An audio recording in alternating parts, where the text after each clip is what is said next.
If you've tried multiple diet plans and you just can't lose the weight, you've been on Mounjaro, Ozempic, Zepbound, and you still can't lose the weight, or you lose the weight and it just comes right back like a rebound effect, there's something known as weight loss resistance. So let's go into that. And I'm going to explain to you how the cell functions. So if we look at, I'm just going to write weight loss resistance. I know my handwriting is absolutely horrible.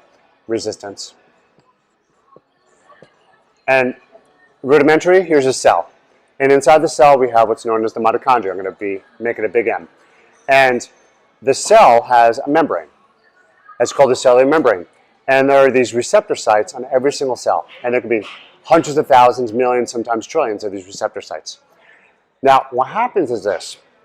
We have three hormones that need to be able to get inside the cell for you to lose weight. Number one, we need to be able to have a hormone called insulin that will drive sugars inside the cell to fuel the mitochondria. Number one. Number two is we need thyroid hormone, specifically T3. T3 is what increases your resting metabolic rate. It's what boosts metabolism and burns fat.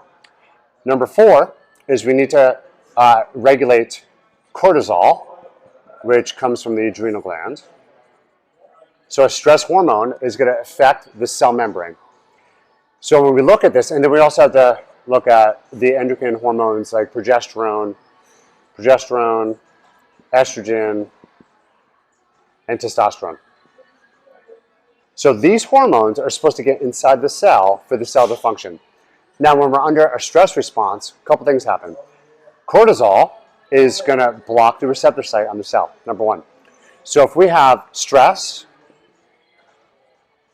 it's going to create hormones that block the receptor sites, number one. Number two is if we have heavy metals or heavy chemicals, HC, heavy metals or heavy chemicals, it blocks the receptor sites.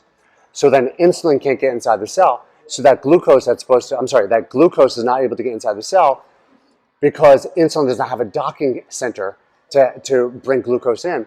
When we have insulin resistance, that's what happens.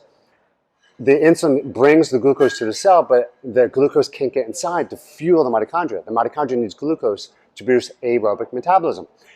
So then we start getting what's known as insulin resistance. And when you have increased insulin resistance, we start storing fat as a protective mechanism.